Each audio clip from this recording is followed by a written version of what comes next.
నిర్గమకాండము 38వ అధ్యాయము 8వ వచనాన్ని మీ బైబిల్స్లో తెరిచి చూడండి. అతడు ప్రత్యక్షపు గుడారము యొక్క ద్వారమున సేవింపవచ్చిన సేవకురాండ్ర అద్దములతో ఎత్తడి గంగాళమును దాని ఎత్తడి పీటను చేసెను. ప్రత్యక్ష గుడారపు ధ్యానాల్లో మరి ఒక ధ్యానాన్ని దేవుడు మనం ఉంచబోతున్నాడు ఈ ఉదయకాల సమయంలో. గడిచిన వారంలో ప్రత్యక్షపు గుడారంలో గంగాళమును గురించి ధ్యానం చేసాం. అంతకు ముందు వారం కూడా గంగాళమును గురించి ధ్యానం చేసాం. ఈరోజు మరలా ఒకసారి ఆ గంగాళం గురించి ఇక్కడ చూడండి. ప్రత్యక్ష గుడారం, ఈ ప్రత్యక్ష గుడారంను గూర్చిన లేక ప్రత్యక్ష గుడారపు ప్లాన్ మీకు అందరికీ మరి మీ మనసులో ఉండుంటుంది అనుకుంటున్నాను, మీ జ్ఞాపకాల్లో ఉండుంటుంది అనుకుంటున్నాను. ఇది ప్రత్యక్షపు గుడారపు ప్రాకారము లాంటి సన్నపు నారతో చేయబడిన వస్త్రాలతో ప్రాకారం చేశారు. ఆ తరువాత ఆ ప్రాకారం గురించి ధ్యానం చేసాం. ఇది ప్రత్యక్షపు గుడారపు గుమ్మం తూర్పు భాగాన్ని ఏర్పాటు చేయబడిన గుమ్మం ఇది. ఆ గుమ్మం గురించి ధ్యానం చేసాం. గుమ్మంలో ప్రవేశించగానే బలిపీఠం తారసపడుతుంది. బలిపీఠం గురించి చాలా ధ్యానాలు చేసాం. ఆ తర్వాత బలిపీఠం దాటి వెళ్ళిన తర్వాత ఇక్కడ ఎత్తడి గంగాళం ఉంది. ఈ గంగాళం గురించి ధ్యానం చేస్తున్నాం. ఈ గంగాళమును గురించి ఇంతకుముందు 2 ధ్యానాలు చేసాం. ఈరోజు 3వ ధ్యానాన్ని గంగాళం గురించి ధ్యానం చేయబోతున్నాం. బలిపీఠం మీద బలి అర్పణలు జరుగుతాయి. పాప నివృత్తి కోసం, పాప ప్రక్షాళన కోసం, లేక పాపము నుంచి విడుదల కోసం, పాపము కొరకు క్షమాపణ కొరకు ఇక్కడ బలి అర్పణలు జరుగుతాయి. బలి అర్పణలు చేసిన యాజకులు తమ శరీరమునకు వస్త్రాలకు అంటుకున్న మాలిన్యాన్ని ఇక్కడ గంగాళం దగ్గర కడుక్కోవాలి. గంగాళంలో నీరు ఉంటుంది. ఈ గంగాళంలో కడుక్కోవాలి. కడుక్కుంటేనే కానీ ఈ మందిరంలోనికి వెళ్ళడానికి వీల్లేదు. ఇక్కడ బలి అర్పణలు, తర్వాత కడగబడడం, ఆ తర్వాత మందిర ప్రవేశం. మన జీవితాల్లో కూడా మరి మొట్టమొదటిగా బలి అర్పణ అంటే పాప క్షమాపణ, ఆ తరువాత గంగాళము అనుభవం, దినదినము మనల్ని మనం కడుక్కోవడం. ఒక దినాన్ని రక్షించబడ్డాం, ఒక దినాన్ని పాపము నుంచి విడుదల పొందాం.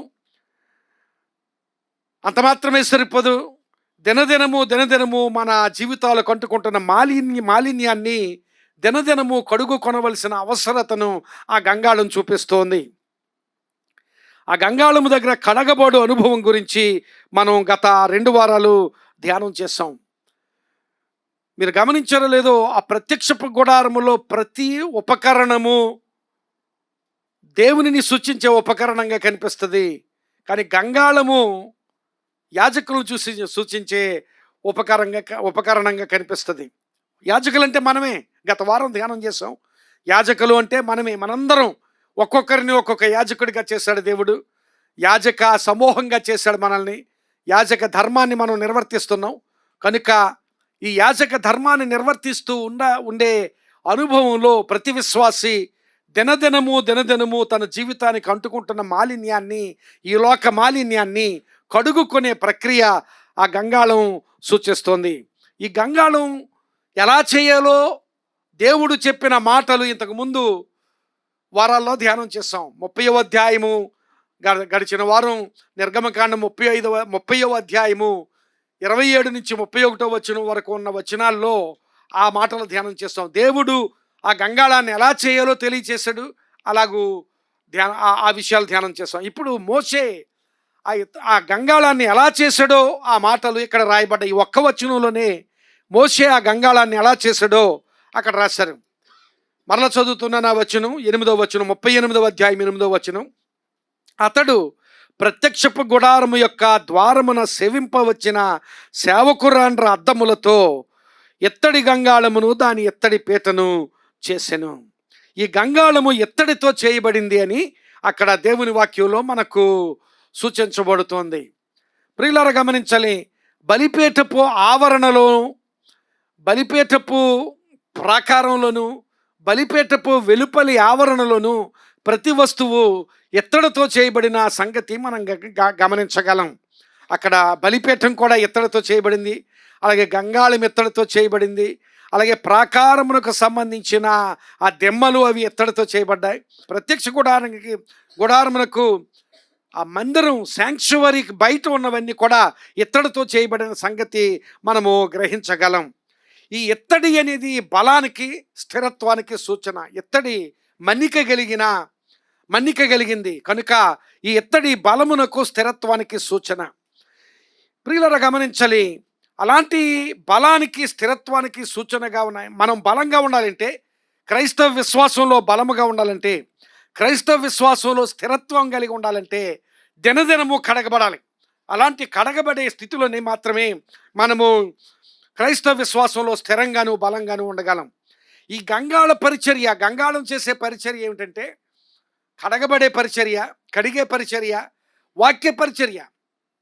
గంగాళం సూచించే పరిచర్య ఏమిటంటే వాక్య పరిచర్య. ఎందుకంటే వాక్యం కడుగుతుంది మనల్ని.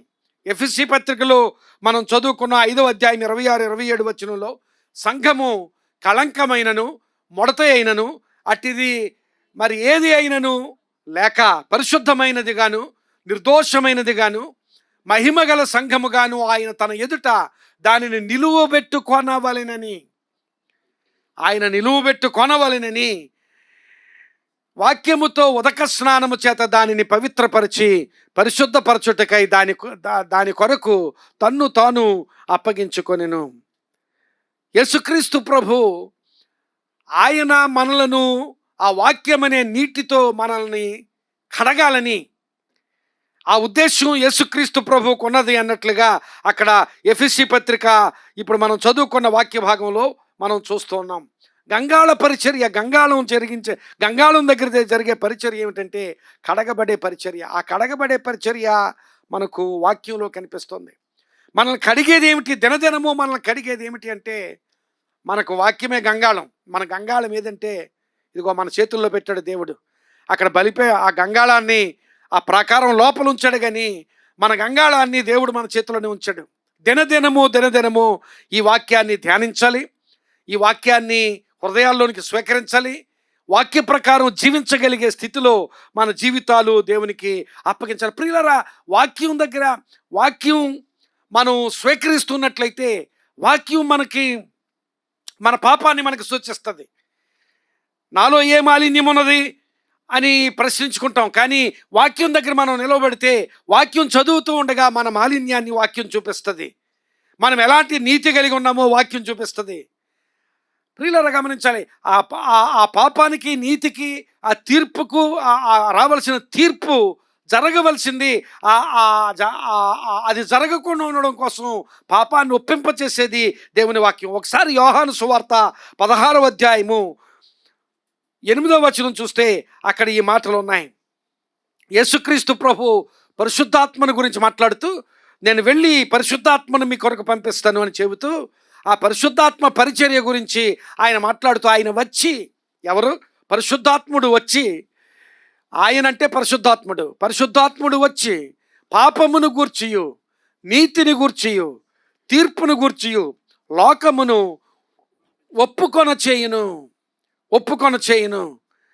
ఆయన వచ్చి, ఎవరు? పరిశుద్ధాత్ముడు వచ్చి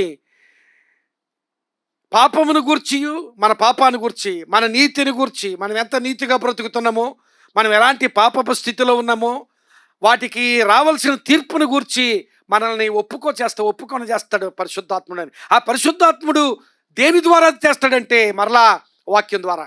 ఆ పరిశుద్ధాత్ముడు దేని ద్వారా అలాగ ఒప్పుకొని చేస్తాడంటే వాక్యం ద్వారా మాత్రమే. వాక్యాన్ని మనకు చూపించి, వాక్యం మనతో మాట్లాడి మనల్ని ఒప్పుకొని చేస్తాడు. వాక్యం మనతో మాట్లాడడానికి మనం అవకాశం ఇవ్వాలి. కొన్నిసార్లు ఎలా ఉంటుందంటే, ప్రియులారా గమనించాలి, ఇది మరి భారంతో ఈ మాటలు చెప్తున్నాను. కొన్నిసార్లు మనం ఎలా ఉంటున్నామంటే, we are too educated that we cannot receive anything more. We are too learned that nobody can teach us. దేవుడు కూడా మనకు బోధించలేనంతగా మనం నేర్చేసుకున్నాం అనుకుంటున్నాం. మనం అలాగ అనుకుంటున్నామని తెలియకుండానే మనం అలాంటి స్థితి కలిగి ఉంటున్నాం. దేవుడు మాట్లాడుతున్నాడు, దేవుడు మాట్లాడే మాటలు కూడా స్వీకరించలేనంత ఉన్నతమైన నాలెడ్జ్, ఉన్నతమైన వివేకం కలిగి ఉన్నట్లుగా మన జీవితాలు కనపడుతున్నాయి. ప్రియులారా గమనించాలి. దేవుడు మాట్లాడుతున్నప్పుడు నువ్వు ఎవరివైనా, నేను ఎవరినైనా, who ever I may be, who ever you may be, how educated I may be, నేను ఎంత విద్యావంతుడినైనా, నేను ఎంత జ్ఞానినైనా, నేను ఎంత వివేకినైనా, నేను ఎంత మరి అనుభవం కలిగిన వాడినైనా, ఎవరినైనా సరే దేవుడు మాట్లాడుతుంటే ఆ మాటలు స్వీకరించగలిగే విధేయత, ఆ మాటలు స్వీకరించగలిగే చిన్నతనం నాకు కావాలి. ఈ చిన్నతనం అనే మాట జాగ్రత్తగా గమనించండి.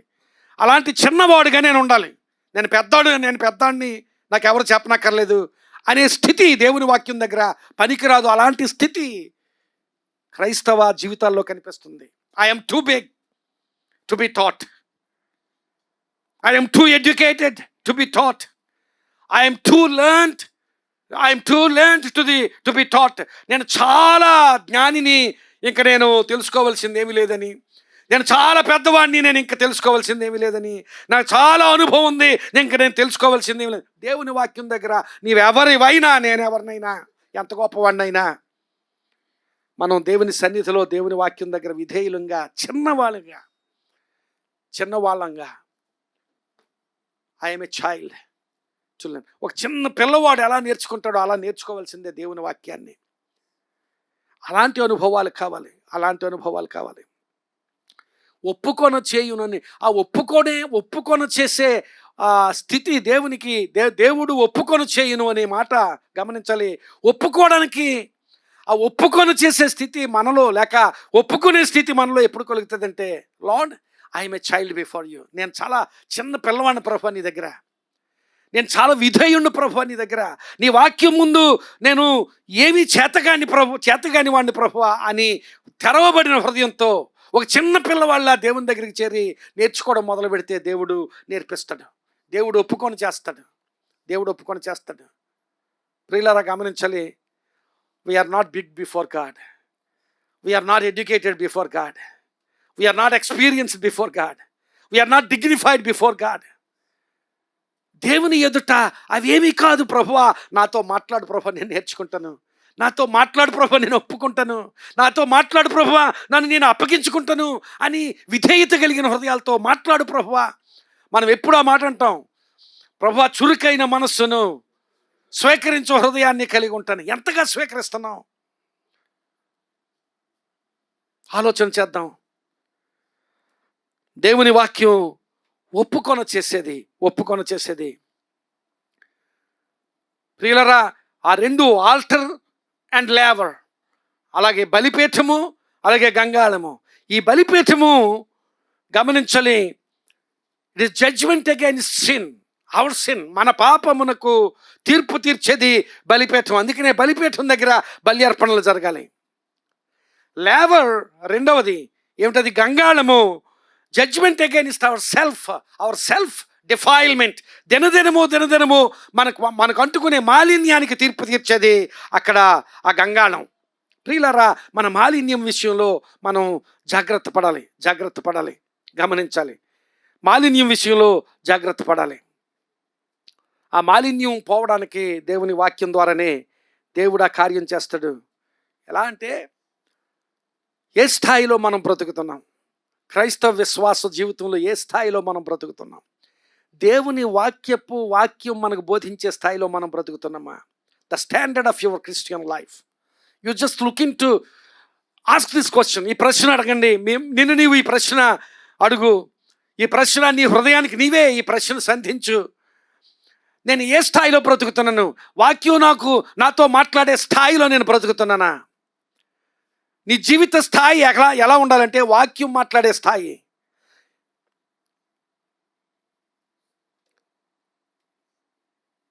You need to live in conformity of the standard of the word of God.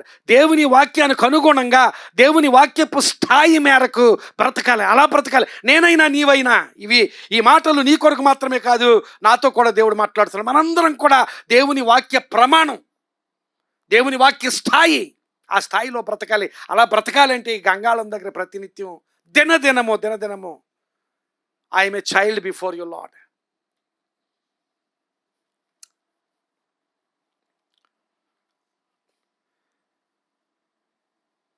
Apple computers founder ఎవరు, ఆయన పేరు స్టీవ్ జాబ్స్. స్టీవ్ జాబ్స్ ఒక మాట ఒక కాన్వకేషన్లో, ఒక యూనివర్సిటీ కాన్వకేషన్లో మాట్లాడుతూ చివరిగా మాట్లాడి ఆ కాన్వకేషన్లో స్టూడెంట్స్కి ఒక సలహా ఇచ్చాడు. Stay foolish, stay hungry. Stay foolish. Stay foolish అంటే బుద్ధి లేనివాడని కాదు, ఏమీ తెలియని వాడని అనుకో. ఇప్పుడు stay foolish, I don't know anything అనుకో. కానీ క్రైస్తవ జీవితాల్లో అదే కొరవడుతుంది ఈ దినాల్లో. నేనేమీ తెలియని వాడిని ప్రభువా, speak to me. I'm a child, speak to me.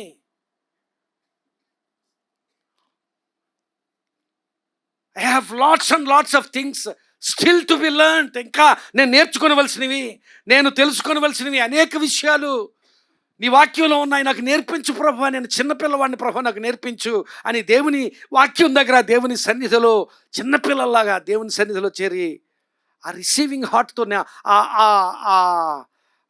స్వీకరించే హృదయంతో దేవుని సన్నిధిలో మనం ఉంటే దేవుడు తప్పక మాట్లాడతాడు. అలాంటి మాటలు మనం స్వీకరించినప్పుడు అప్పుడు మన విశ్వాసం ఎత్తడిలాగా బలంగా ఉంటుంది. మన విశ్వాసం స్థిరంగా, ఎత్తడిలాగా స్థిరంగా ఉంటుంది. ఈ దినాన్ని ఆ ఎత్తడితో చేయబడిన గంగాళం, ఆ ఎత్తడి నుంచి మనం పొందుకునేది ఏమిటంటే, ఆ ఎత్తడి గంగాళం నుంచి మనం పొందుకునేది ఏంటంటే బలము, అలాగే స్థిరత్వం. దేని ద్వారా పొందుకుంటామంటే వాక్యం ద్వారా. నువ్వు స్థిరంగా దేవుని సన్నిధిలో, నేను అప్పుడప్పుడు యవనస్తులు చెబుతుంటారు, చాలా యవనస్తులు ఏమిటి పెద్దవారు కూడా, అనుకుంటున్నాను కానీ ఉండలేకపోతున్నానండి. వాక్యాన్ని స్వీకరించు. వాక్య ప్రమాణంలో నువ్వు జీవిస్తున్నావా లేదా చూడు, ఒకసారి పరిశీలించుకో. వాక్యము ఏ స్థాయి నీ ముందు నిలవబెడుతుందో, ఏ స్థాయిని వాక్యం నీ ముందు ఉంచుతుందో, ఆ స్థాయిలో నువ్వు బ్రతుకుతున్నావా లేదా ఆలోచన చేయి. అన్ని రంగాల్లో గంగాళము ఎత్తడితో చేయబడింది. ఆ గంగాళమట అక్కడ ద్వారమునొద్ద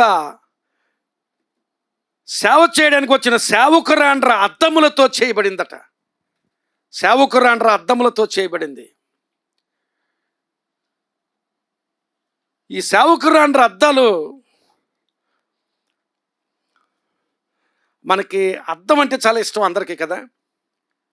అద్దం అంటే ఇష్టం లేని వాళ్ళు ఎవరన్నారు? పురుషులు స్త్రీలం కూడా, అందరం కూడా అద్దం అంటే ఇష్టపడతాం. ఇక్కడికి వచ్చే ముందు అద్దం ముందు నిలబడుకుని ఎంతమంది వచ్చారు? ఎవరు రాలేదు. నేను కూడా అద్దం ముందు నిలబడ్డాను. చర్చికి వచ్చే ముందు అద్దం చూసుకోకుండా ఎవరైనా వచ్చారా? ఎవరు రాలా. అద్దం అంటే అందరికి ఇష్టమే కదా. అద్దం అంటే అందరికి ఇష్టమే. ఈ సేవకురాండ్ర అద్దములు అంటే ఇప్పుడు మనం గ్లాస్తో చేసుకుంటున్నాం కదా అద్దాలు. కానీ ఆ దినాల్లో ఆ గ్లాస్ లేదు కనుక వాళ్ళు ఎత్తడిని చాలా పాలిష్డ్గా చేసుకుని, అర్థమైందా? ఎత్తడిని చాలా పాలిష్డ్గా, బాగా చూడండి, బాగా ఎత్తడిని బాగా క్లీన్ చేసి, బాగా తోమితే, బాగా క్లీన్ చేస్తే ఇత్తడిలో కూడా మన ప్రతిబింబం కనిపిస్తుంది, మన బొమ్మ కనిపిస్తుంది. అలాగే మనం పాత్రల్లో చూసే ఇత్తడి కాదు, వాళ్ళ అద్దాలు ఇత్తడిని చాలా షైనీగా, చాలా మెరుగుపెట్టి అద్దాలను ఇత్తడితో చేసుకునేవారు అనమాట. ఆ అద్దాలు వాళ్ళు ఇచ్చేశారట. సేవకురాండ్రు వాళ్ళ అద్దాలు ఇచ్చేస్తే ఆ ఇత్తడి అద్దాలతో మోషే దాన్ని చేయించాడట. ఈ అద్దముల గురించి ఆలోచన చేస్తే, స్త్రీల దగ్గర మీరు ఇప్పుడు కొంతమంది బ్యాగ్స్ తెచ్చుంటారు కదా. బ్యాగ్స్ తెచ్చుకున్నారా? బ్యాగ్స్లో అద్దాలు ఉంటాయని నేను చెప్పబోతున్నలేదు. మీరు అలాగే ఎక్స్పెక్ట్ చేశారు. నేను నా ఉద్దేశం అది కాదు. మీరు అదే ఎక్స్పెక్ట్ చేశారు. నేను అలా అని కాదు. ఆ బ్యాగ్స్ని ఏమని పిలుస్తారో తెలుసా? వ్యానిటీ బ్యాగ్స్ అని పిలుస్తారు. స్త్రీలు తగిలించుకునే బ్యాగ్స్ని, వాటికి బ్యాగ్స్ ఏమిటంటే వ్యానిటీ బ్యాగ్స్ అని పిలుస్తారు. ఎప్పుడైనా మీరు తర్వాత ఇప్పుడు వద్దులండి. తర్వాత వ్యానిటీ ఆబ్జెక్ట్స్ అని గూగుల్ చేయండి. Vanity objects. వ్యానిటీ ఆబ్జెక్ట్స్ అంటే స్త్రీలు మేకప్ చేసే వస్తువులన్నీ వస్తాయి వ్యానిటీ ఆబ్జెక్ట్స్ అంటే. వ్యానిటీ ఆర్టికల్స్ అని కానీ, వ్యానిటీ ఆబ్జెక్ట్స్ అని కానీ, స్త్రీలు మేకప్ వస్తువులు ఏమైనా అవన్నీ నేను వివరించను, మీకు తెలుసు. కొన్ని పేర్లు కూడా నాకు తెలియదు. ఈ అర్థం అలాంటి వ్యానిటీ ఆబ్జెక్ట్స్లో ఒకటి. వ్యానిటీ అనే మాటకి అర్థం ఏమిటంటే, అంటే స్త్రీలు మీరు ఇప్పుడు తగిలించుకునే బ్యాగ్స్ వ్యానిటీ బ్యాగ్స్ అని వాటికి పేరు వచ్చేసిందే, కానీ నిజానికి మన స్త్రీలు తగిలించుకునే బ్యాగ్స్ వ్యానిటీ బ్యాగ్స్ అని పిలిపించుకునే అంత ఇవి కావు. వ్యానిటీ అంటే అర్థం ఏమిటంటే అతిశయానికి ఉపయోగించే వస్తువు అని. అతిశయానికి ఉపయోగించే వస్తువు.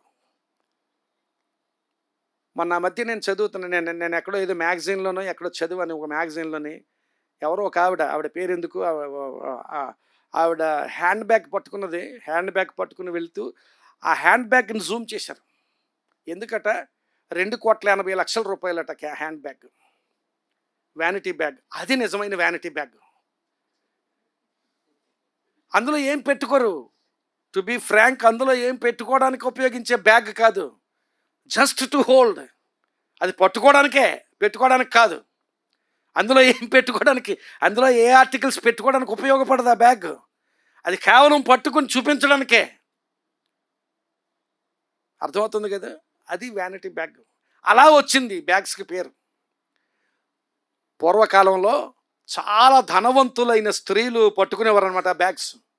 చాలా ధనవంతులైన స్త్రీలు చాలా వెల వెచ్చించి చాలా వెలతో చేయించుకునే బ్యాగ్స్ అవి. కానీ ఇప్పుడు యూసేజ్కి వచ్చేసాయి. ఇప్పుడు అమ్మ మీరు తగిలించుకునే బ్యాగ్స్ వ్యానిటీ బ్యాగ్స్ కాదు, అవి పర్పస్ఫుల్ బ్యాగ్స్ మీరు తగిలించుకునేవి. అవి కానీ వ్యానిటీ బ్యాగ్స్ అని అంటారు. వాటి పేరు వ్యానిటీ బ్యాగ్స్. వాటికి పేరు అక్కడి నుంచి వచ్చింది. ఎందుకంటే ఒకానొక సమయంలో ధనవంతులైన స్త్రీలు వారి సంపదను సూచించడానికి చేతిలో పట్టుకునే బ్యాగ్ అన్నమాట. అది పర్పస్ కోసం కాదు, సంపదను సూచించడానికి. అందుకనే వ్యానిటీ బ్యాగ్స్ అని పేర్లు వచ్చాయి. ఈ అద్దాలను కూడా ఈ వ్యానిటీ ఆబ్జెక్ట్స్లో ఒకానొక వస్తువు. అర్థమైందా? అది అతిశయాన్ని, గర్వాన్ని సూచించేది. ఇంకోటి ఏంటంటే వ్యానిటీ అంటే మీరు గూగుల్లో సెర్చ్ చేయండి. వ్యానిటీ అంటే వ్యర్థమైనది అని. వ్యర్థమైనది, గర్వాన్ని సూచించేది. అలాంటి వస్తువులు ఈ సేవకురాండ్రు ఈ గంగాళం చేయబడడానికి సమర్పించుకున్నారట వాళ్ళు. అది గమనించాలి. యాజకులైన వారు వాటి నుంచి కడగబడేవారు, అంతే కదా. అద్దముల చేత చేయబడిన ఆ సేవకురాండ్రు అద్దముల చేత చేయబడిన ఆ గంగాళం నుంచి యాజకులు కడగబడే స్థితి మనకు కనిపిస్తోంది. గమనించాలి, యాజకులు కడగబడే స్థితి. రోమీయులకు రాసిన పత్రిక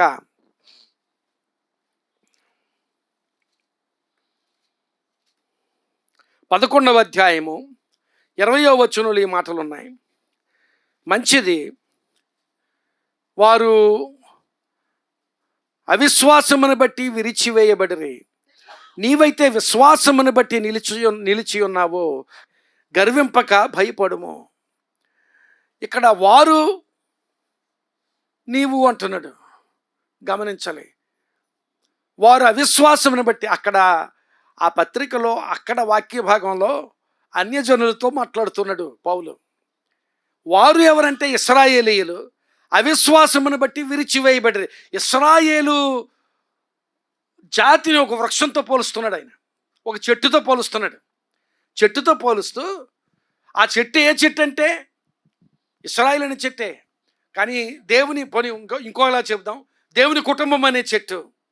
ఆ చెట్టు నుంచి వారు ఎవరు, ఇశ్రాయేలీయులు, వారి అవిశ్వాసాన్ని బట్టి అసలు వాళ్ళే ఉండాలి ఆ వృక్షంలో, ఆ చెట్టులో వాళ్ళే.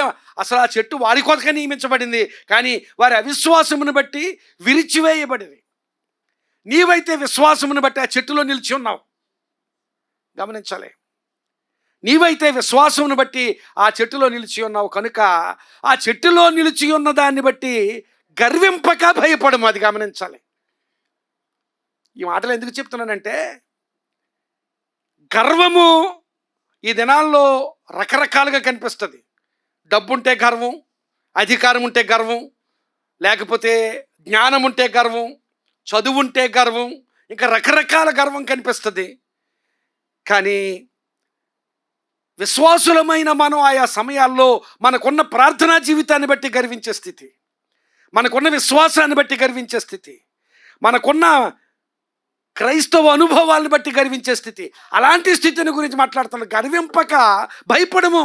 ఆ మాట గమనించాలి, గర్వింపక భయపడము. ఆ రెండు మాటలు జాగ్రత్తగా ఆలోచించి చదివితే అక్కడ సందేశం కరెక్ట్గా మనకు అర్థమవుతుంది. గర్వింపక భయపడము,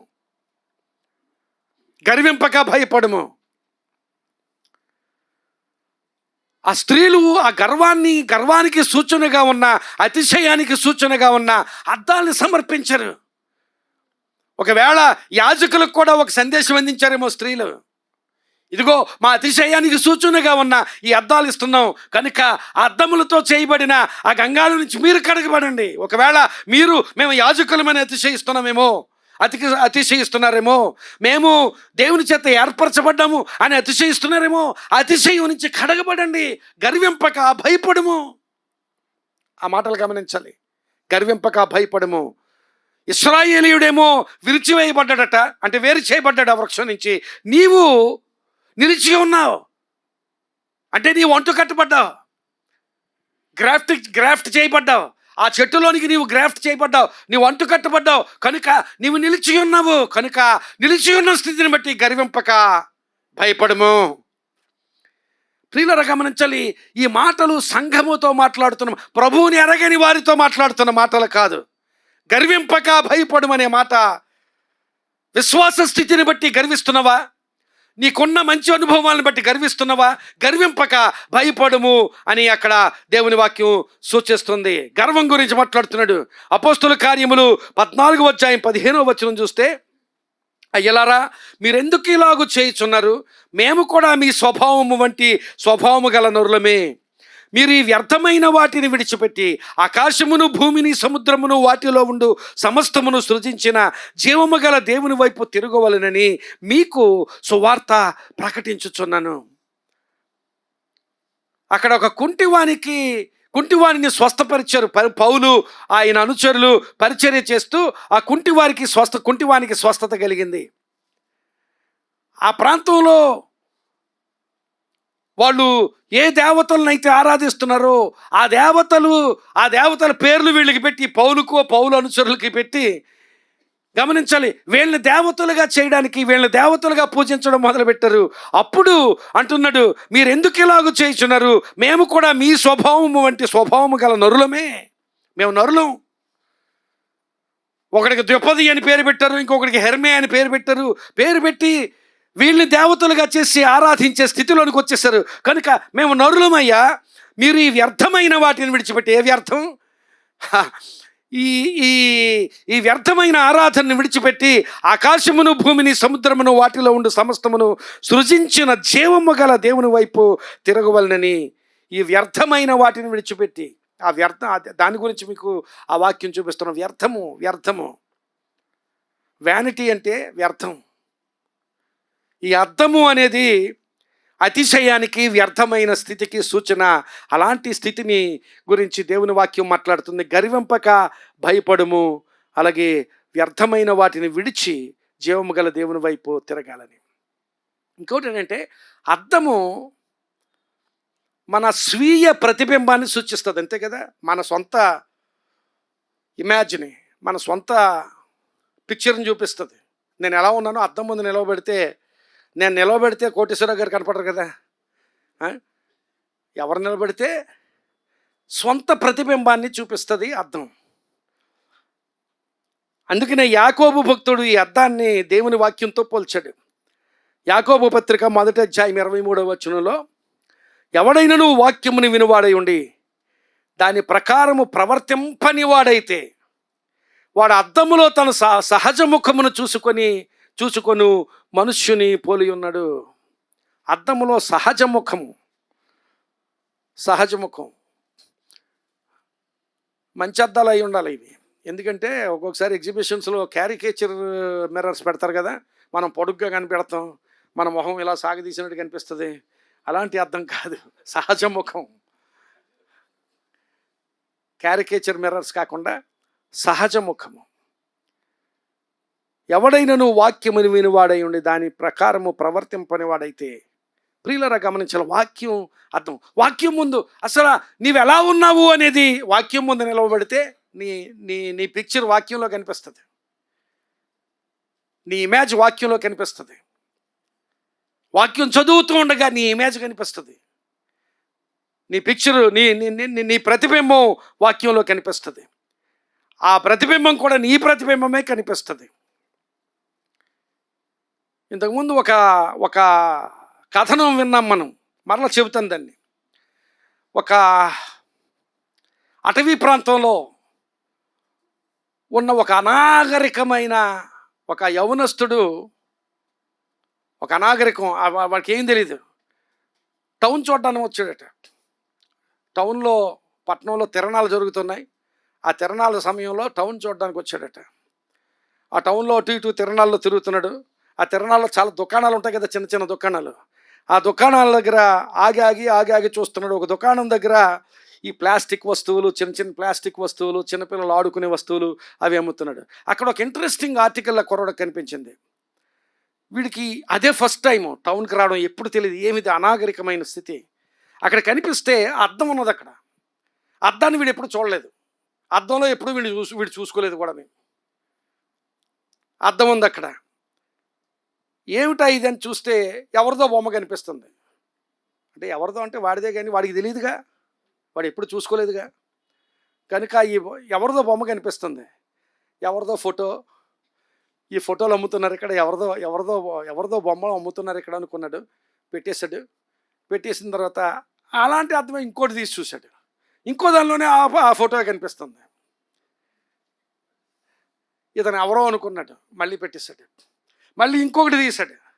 ఇంకోటి తీసి చూస్తుంటే, వీడు చూస్తుంటేనట ఆ పక్క నుంచి ఇంకొక ఎవరో ఒక వ్యక్తి ఉంటే వాడు కూడా కనపడుతున్నాడు దీంట్లో. ఇదేంటో అనుకున్నాడు. ఆ పక్కకి తిప్పితే వాడు కనపడుతున్నాడు, ఈ పక్కకి తిప్పితే ఇతను కనపడి, ఈ పక్కకి తిప్పితే ఇప్పుడు వాడికి అర్థమైంది ఇది ఇది ఒక వ్యక్తి ఫోటో కాదు, ఇది ఎటువైపు ఏది దాని ఎదురుగా ఉంటే ఆ ప్రతిబింబాన్ని చూపిస్తుందని అర్థమైంది.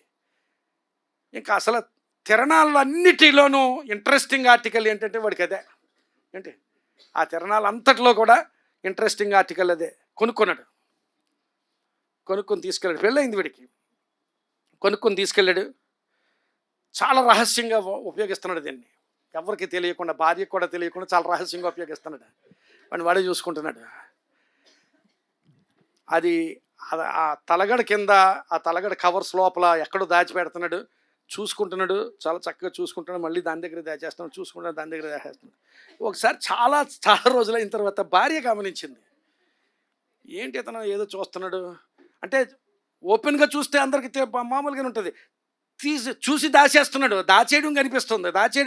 సంథింగ్, ఏదో సీక్రెట్, ఏదో జరుగుతుంది, ఏదో రహస్యం జరుగుతుంది. గమనించాలి అనుకున్నది వీడు చూసుకుని ఆ తల క్రింద పెట్టి, మళ్ళీ ఆ తలగడ క్రింద పెట్టి బయటికి వెళ్ళిపోయిన తర్వాత ఈ అమ్మాయి ఈ అద్దం మొత్తానికి వెతికి పట్టుకుని చూస్తే, అలా చూసేటప్పటికి ఏడవడం మొదలుపెట్టిందట. ఎవరో అమ్మాయిని చూసేస్తున్నాడు వీడని.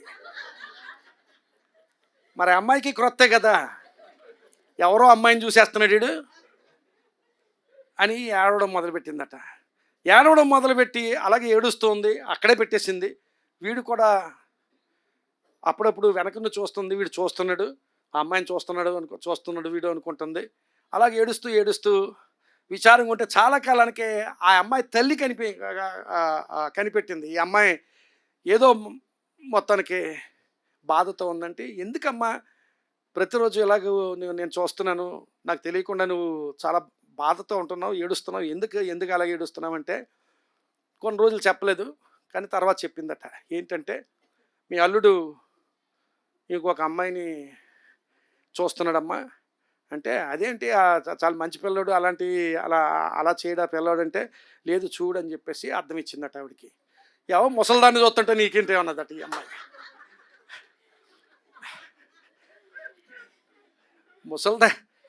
ముసలిదాన్ని చూస్తాడు, ముసలామని చూస్తున్నాడు, ఎవరో ముసలామని చూస్తుంటే నీకు అంత బాధ ఏమిటి అన్నదట ఈమె.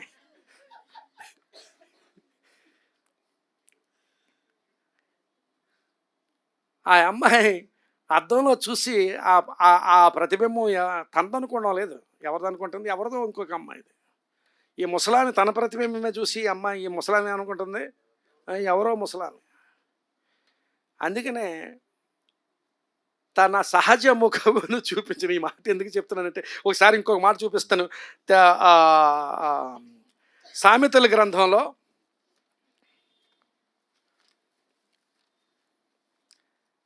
27వ అధ్యాయము 19వ వచనంలో ఈ మాట ఉన్నది.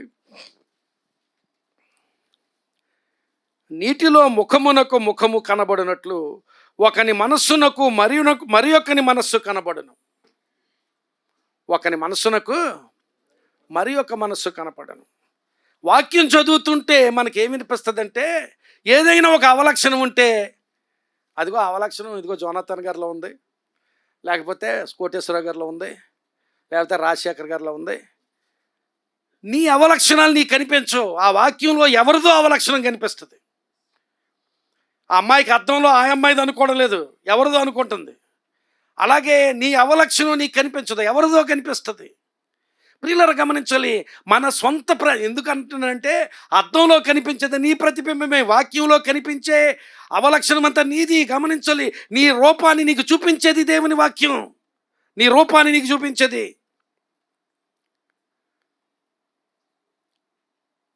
అద్దం. మన మాలిన్యాన్ని చూపించేది అద్దం. అలాగే ఆ అద్దంతో చేయబడిన అద్దములతో చేయబడిన ఆ గంగాళంలో ఉన్న నీరు మన మాలిన్యాన్ని కడిగేది. ఈ అద్దము మన మాలిన్యాన్ని చూపిస్తుంది. ఇదే అద్దము, ఇదే నీరు. ఈ అద్దం మన మాలిన్యాన్ని చూపిస్తుంది, అలాగే మన మాలిన్యాన్ని కడుగుతుంది కూడా. ఈ అద్దం చూపించి విడిచిపెట్టదు. గమనించాలి. ఇది చూపించి విడిచిపెట్టదు. It is not just correct, it is not just condemning instrument. మనల్ని చూపించి నిందను ఆరోపించి ఆ నిందారోపణలతో అపరాధ భావంతో నిన్ను విడిచిపెట్టేది కాదు ఈ అద్దం. ఈ అద్దం నిన్ను కడుగుతుంది కూడా, కడగబడ్డానికి నీవు ఇష్టపడితే.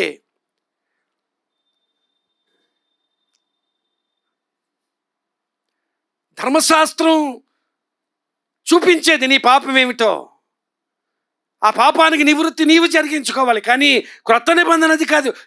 నీకు చూపిస్తుంది, నిన్ను కడుగుతుంది కూడా. నీ పాపాన్ని కడిగే స్థితి అర్థంలో నీకుంది కనుక it is not just a condemning instrument, but it is a corrective instrument. నిన్ను సరిచేస్తుంది, నిన్ను కడుగుతుంది. అందుకనే కొరింథీయులకు రాసిన 2వ పత్రిక 3వ అధ్యాయం 18వ వచనంలో, కొరింథీయులకు రాసిన 2వ పత్రిక 3వ అధ్యాయం 18వ వచనంలో, మనమందరమును ముసుగులేని ముఖముతో ప్రభు యొక్క మహిమను అద్దము వలె ప్రతిఫలింపచేయుచు, మహిమ నుండి అధిక మహిమను పొందుచు ప్రభువగు ఆత్మ చేత ఆ పోలికగానే మార్చబడుచున్నాము.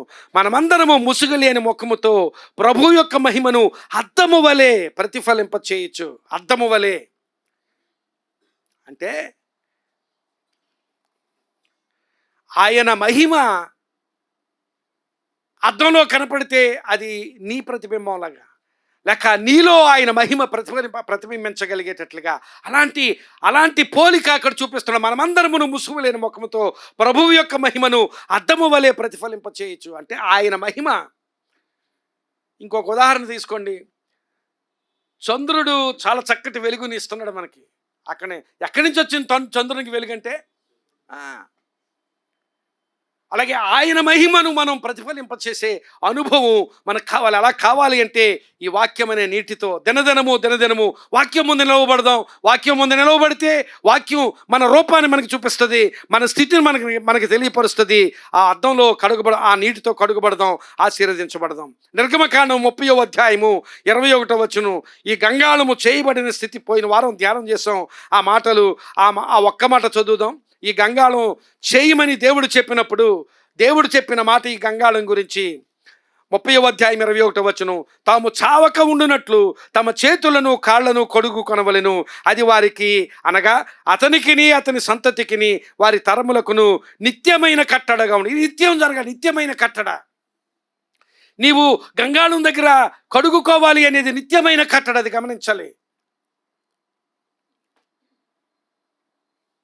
అంటే ఒకసారి జరిగి మర్చిపోయేది కాదు. బలిపీఠం దగ్గర జరిగే ఆ బలి అర్పణ ఒకసారి యేసుక్రీస్తు ప్రభు నీ కొరకు నా కొరకు నీకు బదులుగా నాకు బదులుగా ఆ బలి అర్పణ ఆయన శిలువలో బలియాగముగా ఆయన మరణించి బలి అర్పణ చేశాడు. అది జరిగిపోయింది, ఇక మరలా జరగవలసిన పని లేదు. కానీ కడగబడడం అనేది నిత్యమైన కట్టడ, అది నిత్యమైన కట్టడ అని చెబుతున్నాడు. ఇంకొక మాట చూపిస్తాను. నిర్గమకాండం 29వ అధ్యాయంలో 4వ వచనంలో, నీవు అహరోనును అతని కుమారులను ప్రత్యక్షపు గుడారం యొక్క ద్వారం దగ్గరకు తీసుకుని వచ్చి నీళ్లతో వారికి స్నానం చేయించి అన్నాడు. అహరోనును అతని కుమారులను, యాజకులను నీళ్లతో వారికి స్నానం చేయించి ప్రతిష్ఠించమన్నాడు వారిని. అదే మాట 40వ అధ్యాయము 12వ వచనంలో కూడా, నిర్గమకాండము 40వ అధ్యాయం 12వ వచనంలో కూడా, నీవు అహరోనును అతని కుమారులను ప్రత్యక్షపు గుడారం యొక్క ద్వారమునొద్దకు తోడుకొని వచ్చి వారిని నీళ్లతో స్నానం చేయించి ప్రతిష్ఠించమన్నాడు. ఆ ప్రతిష్టలో స్నానం జరిగిపోయింది. ప్రతిష్ఠించబడ్డాం ఒక దినాన్ని, దేవునికి నా జీవితం అప్పగించుకున్నాను ఒక దినాన్ని, ప్రతిష్ఠించబడ్డాను, అప్పుడు కడుగుబడ్డాను, అప్పుడు జరిగింది నిజమే. కానీ అది దాంతో సరిపోదు. దినదినము నీకు మాలిన్యం అంటుకున్నప్పుడు మాలిన్యం అంటుకున్న ప్రతి స్థితిలోనూ నువ్వు కడుగబడాలి అనేది నిత్యమైన కట్టడగా చూపిస్తున్నాడు. ప్రతిష్టలో కడగబడ్డావు, కానీ నిరంతరము కడగబడాలి. కొరింథీయులకు రాసిన 2వ పత్రిక 7వ అధ్యాయం 1వ వచనంలో, 7వ అధ్యాయం 1వ వచనంలో, ప్రియులారా మనం ఈ వాగ్దానములు ఉన్నవి గనుక దేవుని భయముతో పరిశుద్ధతను సంపూర్తి చేసుకొనొచ్చు. దేవుని భయముతో పరిశుద్ధతను సంపూర్తి చేసుకొనొచ్చు. శరీరమునకు ఆత్మకును కలిగిన సమస్త కల్మషము నుండి మనలను పవిత్రులనుగా చేసుకొందము. అక్కడ గమనించాలి, పవిత్రులుగా చేసుకొందము. నిన్ను నీవు చేసుకొనవలసిన అవసరత. దేవుడు నీతిమంతులుగా చేశాడు, పవిత్రులుగా చేసుకొను స్థితి నీ మీద నా మీద ఉంచాడు. నిన్ను నీవు నీతిమంతులుగా చేసుకొని దేవుడు చెప్పలేదు. నీతిమంతులుగా ఆయన చేశాడు నిన్ను నన్ను, కానీ పవిత్రులుగా చేసుకునే ప్రక్రియ నీకు నాకు విడిచిపెట్టాడు. మనకు ఆ జాగ్రత్తగా చదవండి. మనకు ఈ వాగ్దానములు ఉన్నవి గనుక దేవుని భయముతో పరిశుద్ధతను సంపూర్తి చేసుకొనొచ్చు. శరీరమునకును ఆత్మకును కలిగిన సమస్త కల్మషము నుండి మనలను పవిత్రులుగా చేసుకొందము. మనమే చేసుకోవాలి. నీతిమంతులుగా ఆయన చేశాడు, పరిశుద్ధులుగా పవిత్రులుగా చేసుకోవడం నీ బాధ్యత, నా బాధ్యత. చాలా క్లియర్గా అక్కడ వాక్యం మాట్లాడుతుంది. చాలా క్లియర్గా మనమే ఆ కార్యాన్ని చేయాలి. హెబ్రీయులకు రాసిన పత్రిక చివరిగా ఈ మాట చదివి నేను ముగిస్తాను. 10వ అధ్యాయం, హెబ్రీయులకు రాసిన పత్రిక 10వ అధ్యాయము 22వ వచనంలో, మనస్సాక్షికి కల్మషము తోచకుండానట్లు ప్రోక్షింపబడిన హృదయములు గలవారమును నిర్మలమైన ఉదకముతో స్నానము చేసిన శరీరములు గలవారమై ఉండి విశ్వాస విషయములో సంపూర్ణ నిశ్చయత కలిగి యథార్థమైన హృదయముతో మనము దేవుని సన్నిధానమునకు చేరుదము. నిర్మలమైన ఉదకముతో నిర్మలమైన నీటితో స్నానము చేసిన శరీరములు గలవారమై ఉండి, నిర్మలమైన నీరు ఈ వాక్యమే. మనస్సాక్షికి కల్మషము తోచకుండినట్లు ప్రోక్షింపబడిన హృదయములు గలవారమును నిర్మలమైన నీటితో వాక్యమును నీటితో స్నానము చేసిన శరీరము గలవారమై ఉండి విశ్వాస విషయంలో సంపూర్ణ నిశ్చయత కలిగి యథార్థమైన హృదయముతో మనము దేవుని సన్నిధానముకు చేరుదాం. ప్రియులరా, ఈ గంగాళము కడగబడడానికి సూచనగా మన జీవితాల్లో ఉంటుండగా ఎంతవరకు కడగబడుతున్నాం? ఈ ప్రశ్న ఎవరికి వారమే వేసుకుందాం.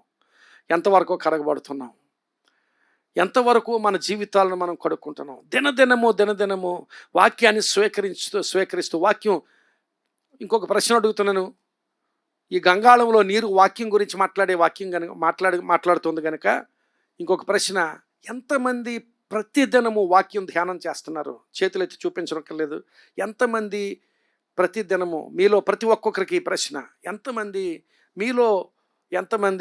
దేవుని వాక్యాన్ని ప్రతిదినము ధ్యానం చేస్తున్నారు? నీ శరీరాన్ని పోషించుకోవడానికి ప్రతిదినం ఆహారం తింటాం, అవసరం. అలాగే నీ ఆత్మను పోషించుకోవడం కోసం ప్రతిదినము దేవుని వాక్యాన్ని చదవడం కాదు, ధ్యానించాలి. వాక్యాన్ని ధ్యానించినప్పుడు దేవుడు తప్పకుండా నీతో మాట్లాడతాడు. నీవు సరి చేసుకోవడానికి,